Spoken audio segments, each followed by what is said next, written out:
talisman, like the one in the painting.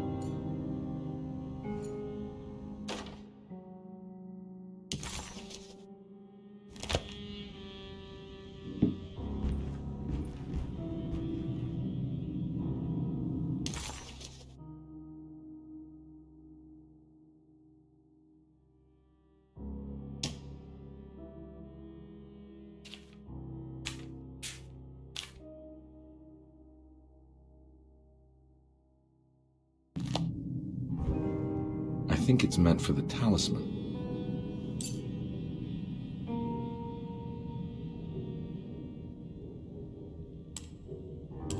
I think it needs numbers, like coordinates. Maybe there's something in Jeremy's notes.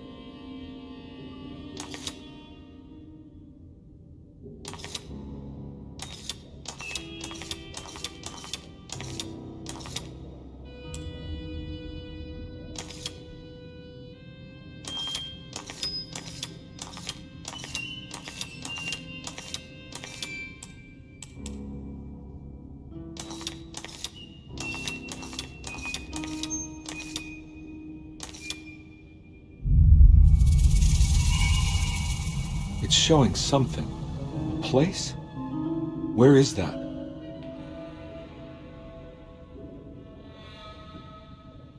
Huh.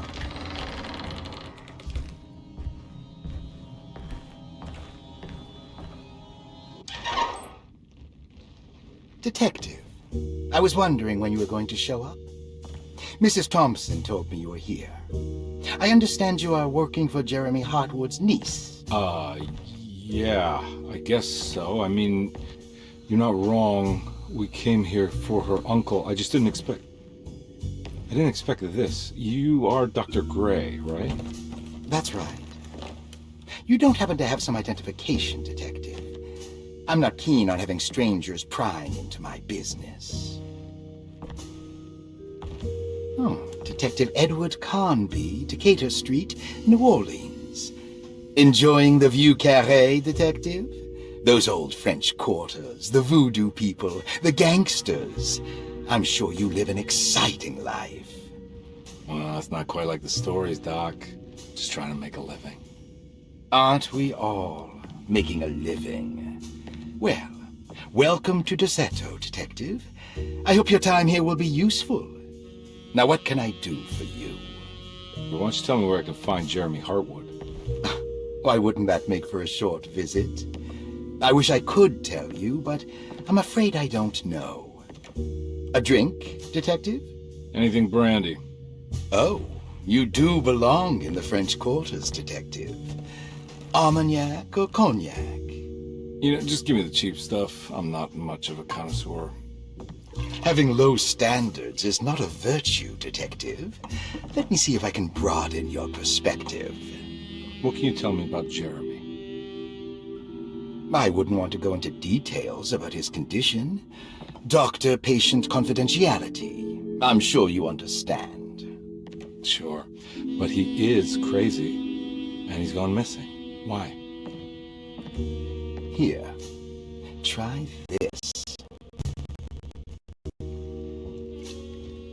Ooh, it's good. Got a bite. It's called a sidecar. The trick is not to be afraid of the tartness of the lemon. Then, for goodness sake, don't overdo the triple sec. Okay, what can you tell me about Jeremy? Well, let me think. He is an anxious man, constantly worried about events not presenting themselves according to his model of predestination. He complains about things not being carried out in the right order, and that some things simply shouldn't be. Is any of this helpful to you? Not really. I was hoping for some direction where to look next. I'm sorry. I have nothing for you then. You should talk to my orderlies. They have been looking for him for a while now.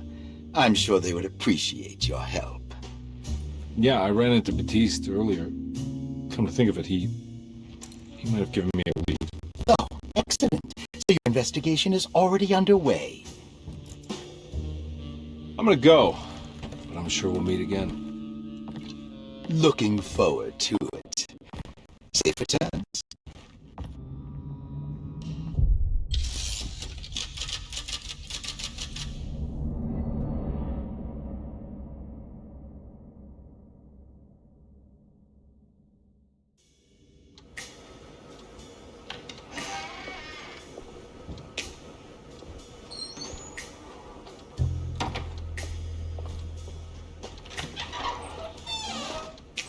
Detective Carnby,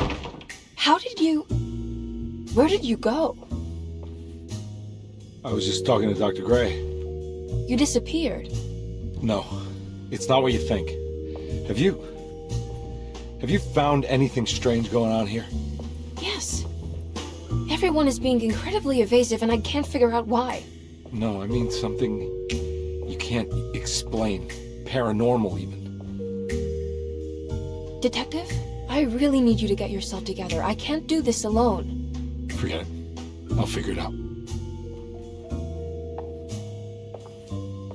Do you want to come see Dr. Gray? No, I want to try something. With this talisman, I think I can follow Jeremy to the place he mentioned in the book. What was the name? Do you remember something Spanish? Tarawea. Yeah, that's where I need to go.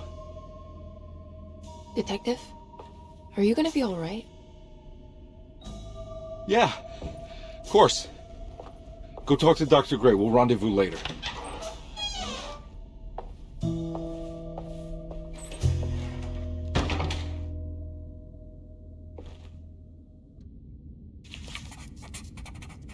This talisman brought me back from the French Quarter in the blink of an eye. If Jeremy can travel so easily, then he could be hiding anywhere, even Tarawea. If he can do it, so can I. I just need to figure out how the talisman works.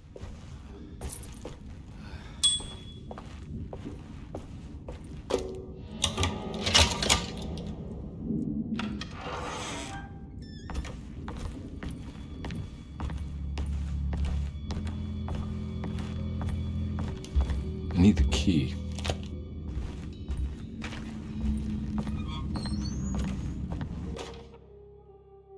Saw your notice in the boiler room. You should know Mr. Chance won't be coming back.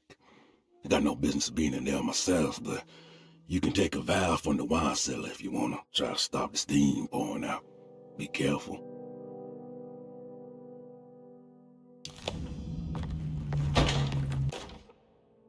Dr. Elmore Lee Gray is Derceto's chief doctor. Accounting and all administrative work is handled by me, Paul Waits.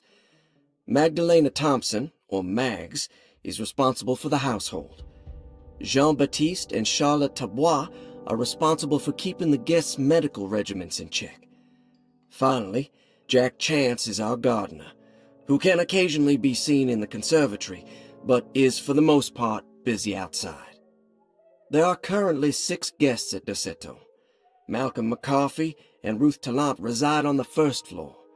Jeremy Hartwood, Elisabetta Perosi, Grace Saunders, and of course Cassandra Beauregard live on the second floor.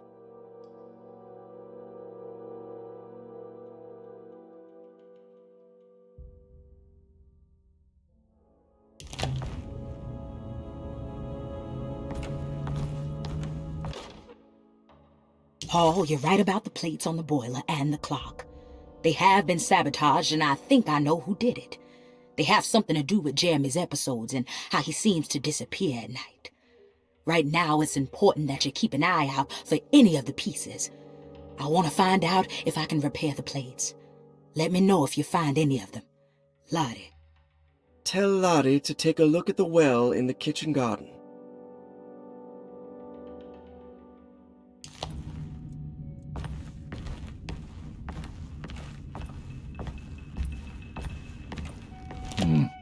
I need the key.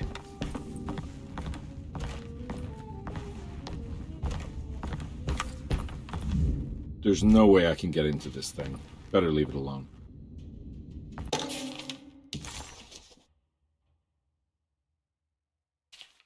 Cassandra Beauregard, the beloved author. Very exciting, isn't it? What do you want to put down for a reason for admission? What her agent told us. Cassandra suffers from writer's block and needs to finish her moving picture script before the end of June. Mr. Chardot suggests Cassandra's heavy use of barbiturates is holding her back and risks ruining her career. And how should we summarize her personal history? Let's keep it short. Cassandra Beauregard is a beloved crime author who managed to pull herself out of poverty and into stardom. 5 years ago, she tried killing herself by jumping off a balcony. The incident left her a cripple, and now relies heavily on her wheelchair. And for diagnostic impressions? Cassandra suffers chronic back pain following her suicide attempt. She self-administers morphine to keep herself ambulant, but has become addicted, and the desired effect is now lost. The drug abuse clouds her mind, and she is unable to focus on real life. To save herself from this insight, she instead makes up stories to fill out the gaps in her own thought process, resembling the Korsakoff syndrome. Oh, bravo, Doctor. How will you treat her? First of all, she needs to be weaned from her drug addiction, and hopefully it will resolve her compulsive lying. Then look into permanently numbing her pain in her back through surgery. Finally, deal with her suicidal thoughts. Fantastic. With such a short time before June, I really hope she gets better soon. We will do what we can. Grace Saunders, 11 years old. Reason for admission? The mother insists on strict supervision by a proper gentleman to avoid further perversion of Grace's adolescence. Personal history? Grace's family possesses modest wealth and status. Her childhood seems ordinary, spending most of her time with private teachers and family friends. Grace's father recently passed away, leaving her mother the sole caregiver. And diagnostic impressions? Grace has trouble dealing with her father's death. She is willingly suppressing her feelings on the matter and isn't properly acknowledging the trauma she suffered. Any planned treatment?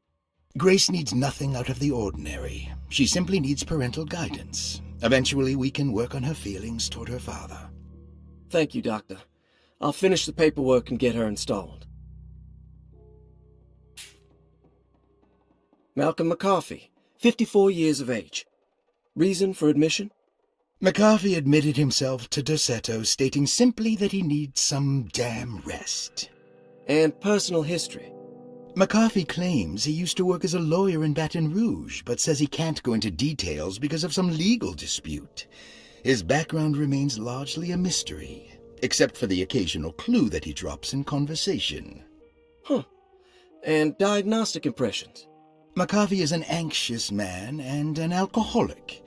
He often tells half-truths due to some deep-seated inability to trust other people. And how will you treat that? McCarthy will take some time to open up. Spending time with Jack's dog or the child should be good for him. Their harmless nature will help build his sense of trust. Thank you, Doctor. Elisabetta Perosi, 33 years old? What should I put down as reason for admission?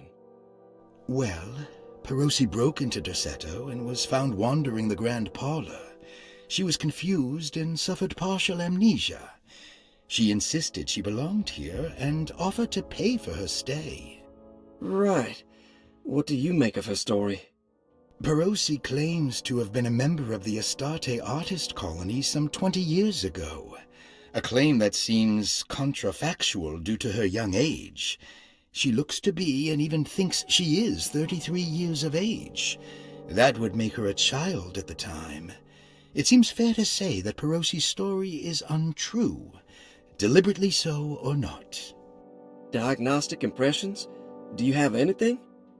Perosi's story is peculiar, because she retracted her story about the artist colony. She no longer claims to be the same person as Elisabetta Perosi. However, my staff's research has confirmed there was a Perosi at that time who was in her early 30s. I suppose this case will take some time to investigate. How will you go about it? I wanted to contact the real Perosi, but it seems the whole colony disappeared one night. September 29th, 1915, during a hurricane. I will have to take... Ruth Talon, 29 years of age. Reason for admission? Ruth's father wishes that his daughter be removed from New Orleans nightlife for the foreseeable future. He fears that her overly free spirit is tarnishing the family's reputation. Sounds simple enough. Personal history? Ruth comes from considerable wealth. Her family owns several hotels and restaurants. Unlike the rest of the family, her sense of adventure has taken her around the world, including France during the Great War as a photojournalist. The last decade, she has provoked many rumors of being a debauched flapper, bordering on nymphomania. And diagnostic impressions? Despite her father's frivolous reasons for her to be admitted, Ruth does seem to provide an interesting case. She is refreshingly open and doesn't shy away from talking about her life during the war or her continuous celebration after returning to the States. She is admittedly a sexual deviant and feels no remorse.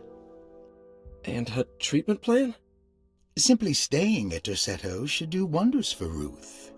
If not, at least for her family's reputation. Ruth doesn't need to change, but with therapy I might be able to share with her some sympathy towards her family. I doubt she will settle down and become as dull as the rest of them, but at least she might try to be more discreet in the future. Looks like all the patients are accounted for, except for Jeremy.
I need the key.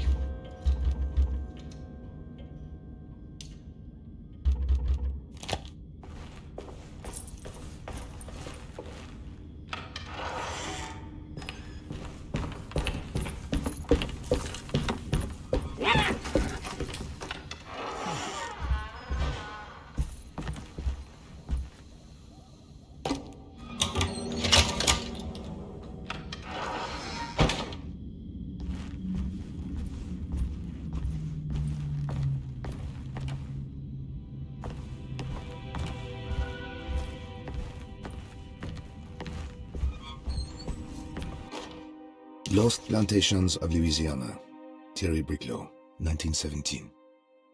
Derceto was a small plantation on the eastern shore of Lake Pontchartrain. The land was considered difficult for industry and was sold for only $30 to Elijah Pickford in 1818. Pickford employed hundreds of workers from nearby New Orleans to clear the woods and build a small plantation mansion facing the lake with a striking Greek Revival temple facade. Derceto kept a modest production of barrique tobacco and indigo that persisted up till the Civil War. During the antebellum era, Derceto was the source of many rumors concerning voodoo and witchcraft. People who traveled the lake reported seeing people dance at night in front of bonfires, bleating and wailing. On June 17, 1862, Captain J.W. Norton of the Union Army recounts leading a raiding party from ships anchored in Lake Pontchartrain in order to seize control of Derceto and free the slaves working there. The captain was surprised to find the workers fighting back with unprecedented zeal. Norton's account describes these men and women as enraged with fanaticism. Pickford reportedly tried to placate the raiders, but was shot in the confusion. Captain Norton left the mansion burning and retreated to his ships with his men. Derceto was left in ruins for several decades. The ownership of the land was long disputed and returned to the Ledoux family in 1901. Several police reports were filed during the following years as the Ledoux tried to get rid of a camp of squatters on their land. The police made several visits to remove the trespassers, but the people kept returning. On November 1st, 1907, Inspector Legrasse of the police charged a deadly attack in order to save several children kidnapped by the squatters. Many were killed, and even more were jailed. The following year, Ledoux rebuilt Derceto, incorporating the surviving stone foundation and adding a magnificent wrought iron conservatory. The farmland had been reclaimed by the surrounding woods, so it was no longer profitable to use as a plantation. Instead, the house was turned into an artist's colony. The Astarte Artist Colony was a successful group of artists, including figures such as painter Heinrich Cassel and poet Nora Keith. The group was also known for their beloved Mardi Gras crew called the Pirates of Pontchartrain. On September 29, 1915, a tropical hurricane tore through Louisiana, causing Lake Pontchartrain to flood New Orleans. Due to the remote location of Derceto, it took almost 2 weeks for outsiders to learn that the artist's colony was abandoned. The 12 residing artists had all vanished without a trace. The empty mansion of Derceto still stands on the shore of Lake Pontchartrain, with much of its temple facade intact. The Ledoux family currently has no intention of repairing the house.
What happened? Everything's normal again? Right.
Got it.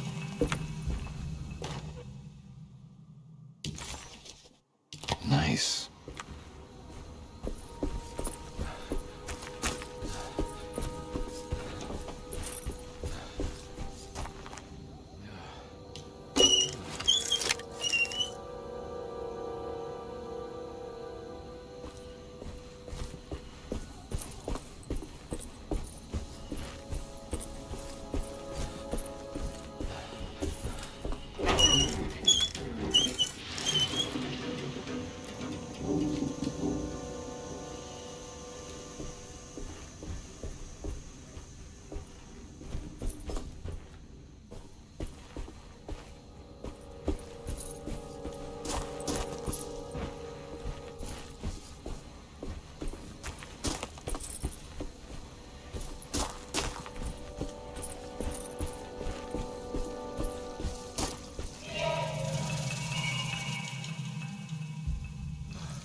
It's wedged shut.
I need the key. It's stained. Looks like some kind of rot. This must be the clock that Jeremy wrote about in the commonplace book. Huh. Looks like the plate that held the talisman in the seance room. But it's broken and missing some pieces.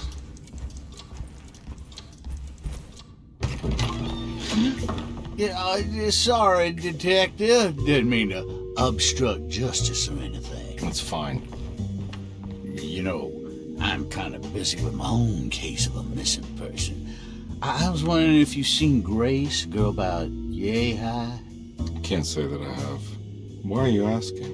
Well, I'm looking for her. Is she in trouble? No. She's just hiding somewhere. But we can't have a rascal like that running around unchecked at a time like this, you understand? Well, I haven't seen her. Well, let me know if you find her. I'll be around. I'll keep an eye out for your man, Jeremy. You scratch my back, Detective, and I'll scratch yours.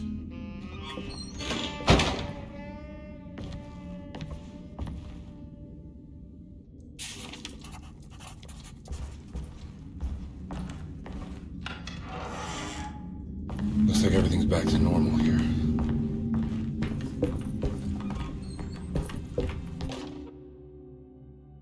Emily's here.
Eccentric.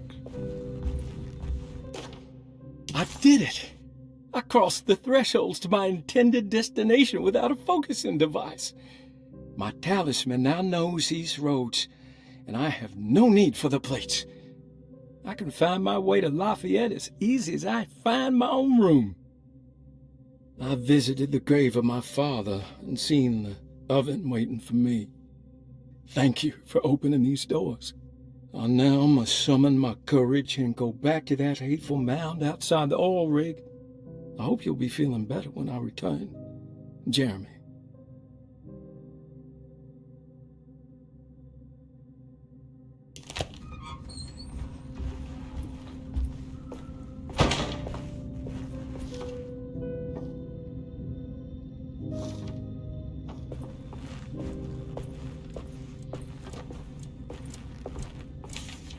Starting artist colony.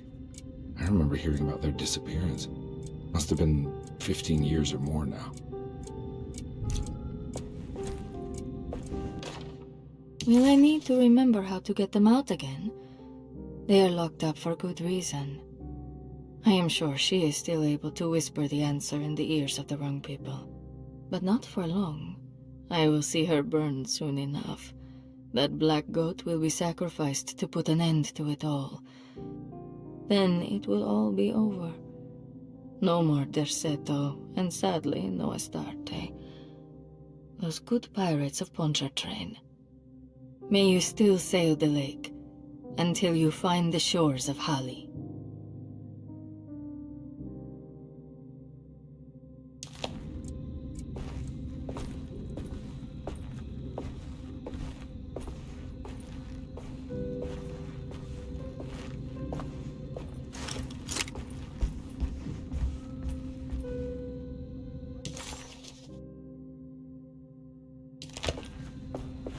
What are these symbols? Looks like alchemy, or star constellations.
Got it.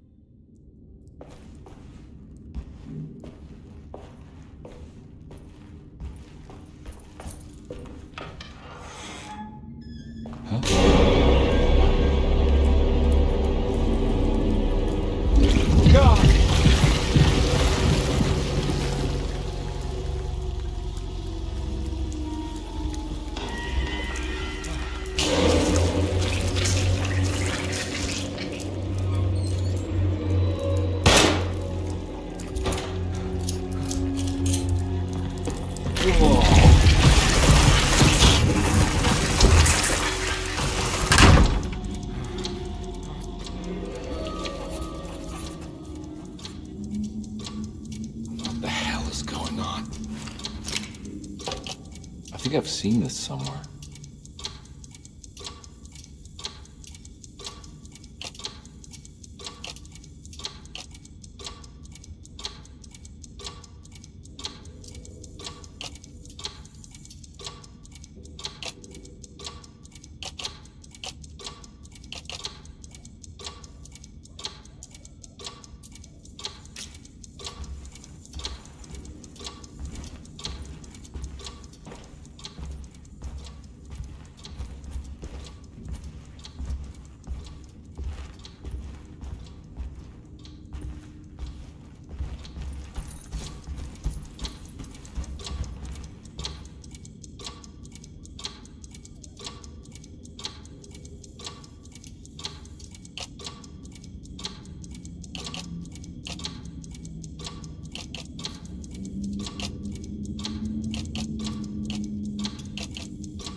There was something in the commonplace book about this.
I think the clock broke.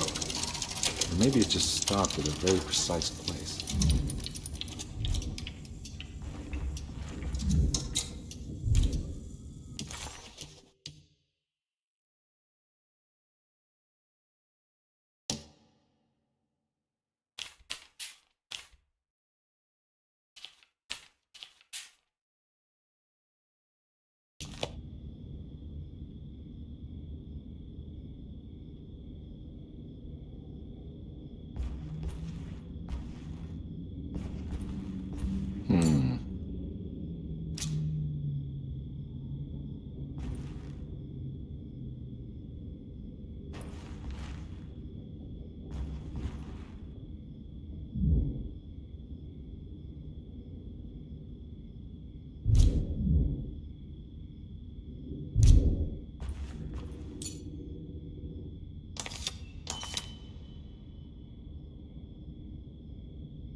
There's a picture in the black glass. It's showing me something. It's the hallway outside Jeremy's room.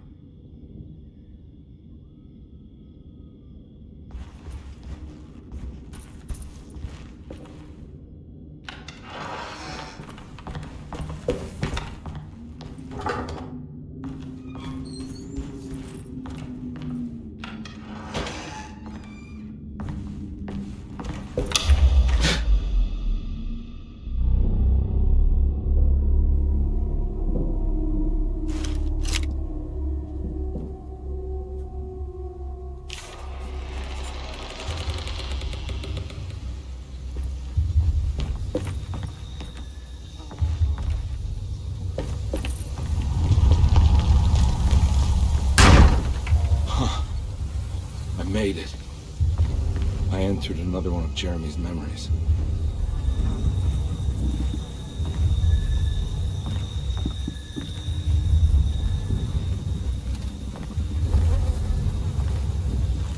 Ugh.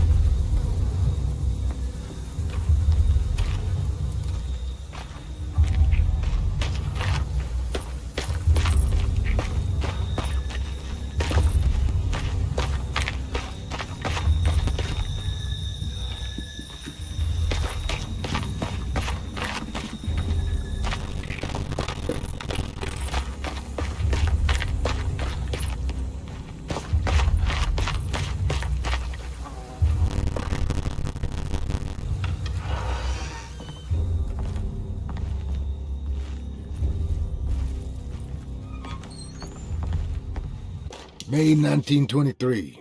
Monday. All okay. Ready for delivery. Maintenance. Oil pump must be serviced. Any tampering causes large spills unless properly forestalled. Tuesday. Shipment delayed but delivered. Maintenance.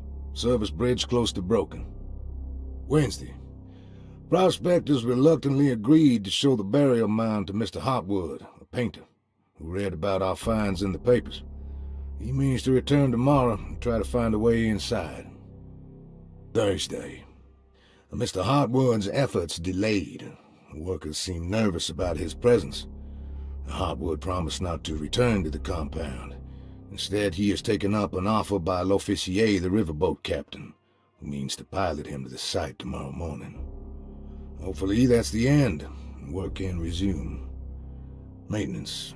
Bridge from the oil tower to the bayou has collapsed. Sabotage suspected. This is the devil that guides us now.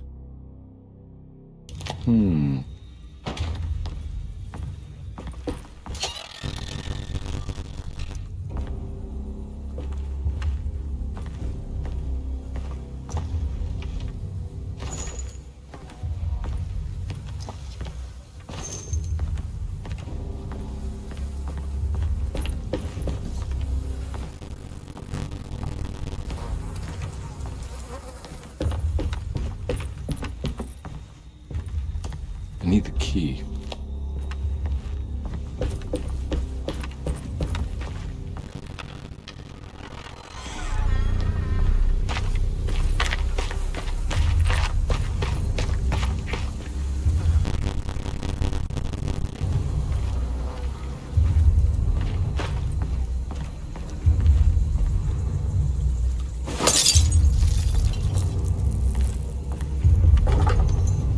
Locked.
Got it.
Pretty weak.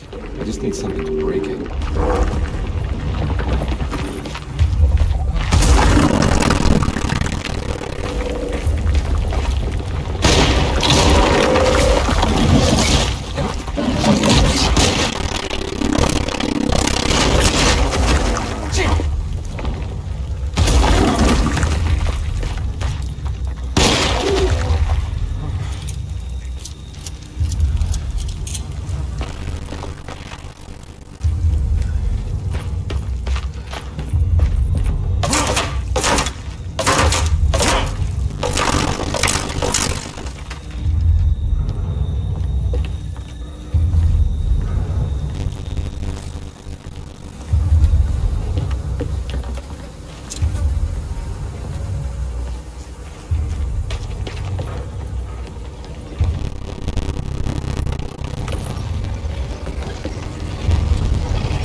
All right. Now what?